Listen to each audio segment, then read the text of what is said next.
First, live, local. This is Fox 12 Now. Welcome back to Fox 12 Now. Thanks for joining us. I'm Greg Nibbler, live here out of the Fox 12 Oregon newsroom, and we appreciate everyone who's joining, whether you're watching live or after the fact on the apps. Either way, as I mentioned, thanks for being here. And we cover a wide range of topics right now. We are talking about the fact that, if you live in the Northwest, we are surrounded by volcanoes. There's a lot of them here. That's what the Cascades are, and even beyond that, and that's part of the Ring of Fire. One thing we're always wanting to learn more about is the monitoring of those volcanoes and if there are any dangers associated with that. We know Mount St. Helens has erupted, and some of the others could. There have been some rumors circulating on social media, on TikTok in particular, saying that the Sisters volcanoes in that area in Central Oregon are apparently, according to this rumor, that it is imminent that they could erupt, that there is an area where a lot of people are in danger right now.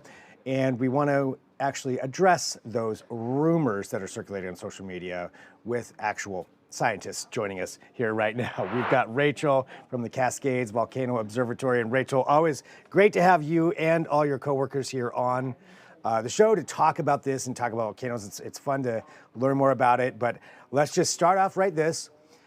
Rachel, according to these rumors, the Three Sisters volcanoes are maybe imminently erupting. Is that true? No. And we Just solved plain it. and simple, no. The rumors that are getting generated, we've seen happen at several of our volcanoes.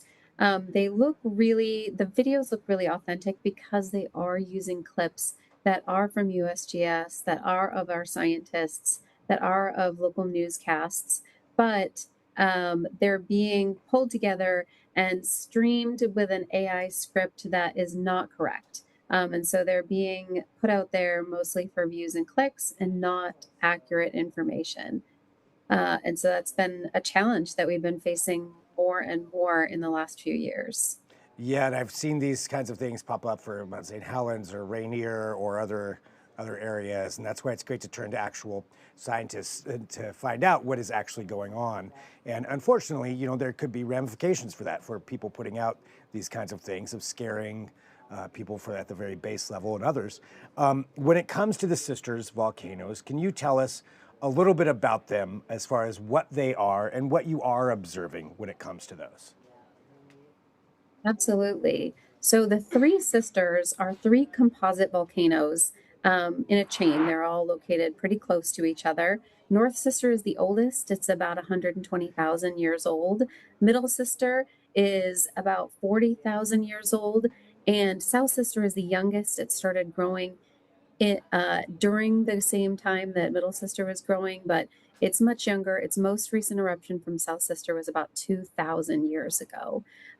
Each one has a different personality, has a different magma type, has different types of eruptions. North Sister was a very effusive type of volcano with a lot of lava flows. South Sister has a thicker, stickier type of magma that's capable of more explosive eruptions. But scientific equipment has changed over time. And while scientists were monitoring the area around South Sister in about 2001, they realized that there was a broad area of deformation west of South Sister. And what that means is there was a large area of the ground that was slowly rising. And we can track that with GPS units and with a radar type called INSAR. And so we were tracking that this area was changing, growing over time, but at extremely, extremely small rates. The initial rate that was observed was about 2.5 centimeters per year. That rate has changed over time, but one of the misconceptions that I keep seeing out there is that the volcano is inflating and deflating. There's not been a period of deflation. It's a constant rate of inflation, but that rate is changing. So just like when you're running a marathon, sometimes you might run a little faster, sometimes you might run a little bit slower, but you're always going towards the finish line. That's what we're seeing is it's always increasing, but at variable rates. But these rates are so small. We can detect them with our equipment. But if you were on the ground surface or you lived in the area, these aren't the sort of things that you would be able to perceive. It's extremely small rates of growth over time. Using that analogy of a marathon runner going faster or slower, I guess with the finish line being the eruption, how far away are we from that finish line to where we would actually see an eruption? Yeah, with the tools and techniques that we have, we can see that we're not anywhere close to an imminent eruption right now. The magma chamber that we're seeing potentially producing these changes are at 4 miles below the sea level, so well below the volcano.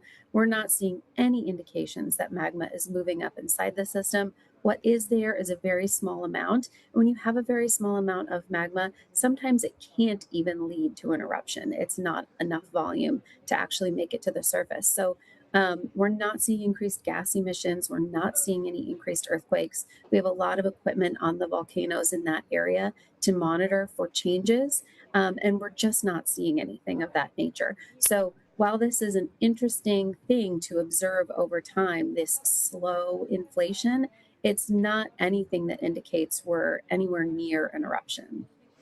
And which is good. So everybody out there, you heard that from from our scientists who are monitoring this. That's what they're doing. When we do talk about that area and just the fact that this is a highly active, given comparatively, area when it comes to volcanoes. We're on the Ring of Fire. We've got the Cascades. What are the important things that people who do live in that area of Sisters in Central Oregon that they should know about those volcanoes in their backyards? Yeah, there are quite a few volcanoes in Central Oregon. Newberry is a very large volcanic complex. We've got Three Sisters. The most important thing to know what hazard area you're in. A lot of communities may not have any hazards in their area. Some of our communities have more eminent hazards like lahars, which are volcanic mud flows that can be triggered by a small eruption, breaking rock and melting ice on a glacier, and that mud flow can flow through river drainages into communities. It's really important to know if you're in one of those lahar hazard areas. Those are the areas on the map that are marked in red, transitioning to orange and then yellow. There are regional lava flow hazards, which is the palest orange color on the map. Those are less likely to occur. The most likely hazard, the most dangerous hazard, really is those volcanic mud flows. And so, to know if you're in a drainage and then know your evacuation route, what is the fastest way to high ground if a lahar was occurring? The good thing is that we would know well in advance if a volcano was waking up to start having some kind of small explosions that could produce lahars. So there would be warning well in advance in order to evacuate communities. But the most important thing to know is what is your hazard zone and what actions are you going to take if the volcano starts to wake up? When it comes to those notifications and including just the monitoring of it as far as what could happen, how how soon of a notice would someone have if an eruption were going to occur in Sisters or maybe even any of the other volcanoes in the Cascades? It is a good question. And typically we see weeks to months of notice before we arrive at an eruption. So with Mount St. Helens in 2000, with Mount St. Helens in 1980, we saw about 3 months of increased activity, letting us know that we were building towards an eruption. And that was 3 months of very, very increased activity, hundreds of earthquakes per day, large welts growing on the side of the volcano, increased gas emissions. There was significant changes going on. Mount St. Helens erupted again in 2004. It went through a lava dome building period from 2004 to 2008. And because the system had just erupted a few years prior, it was more primed for an eruption. And so that went from basically background levels of activity to the first small explosion in about 2 weeks. That's really fast and not what we would see at our other volcanoes that would take more time for the magma to finally reach the surface and erupt. So we would expect weeks to months to potentially even years of notice before an eruption. So at the end of the day, there is no imminent danger for people in Central Oregon from a volcano erupting. Is that correct? Absolutely. No risk at this current time at all. And if you were worried and you want to fact check some of these videos that you see, you can go to our website, USGS Cascades Volcano Observatory. You can find it through a search engine. We also have volcano notifications that we send out if there are changes at volcanoes. And you can sign up for that at www.usgs.gov/VNS2 for volcano notification service, and folks can get that information sent right to their email. Fantastic. Well, Holly, thank you very much for joining us to talk about this. Anything else that you think is important for people to know? For any hazard, whether it's a volcano or a tsunami or an earthquake, just make sure you know the hazard zones, know where the hazards are in your community, and have a plan for how you want to act when that hazard may impact you. All right. Thanks, as always, for joining us here on Fox 12 Now. I appreciate our conversations and everybody there at the USGS and just getting to the bottom of some of these things and getting the science side of it and what's actually happening to know what's going on here in our area. So thank you, Holly. I appreciate it. Great. Thank you so much.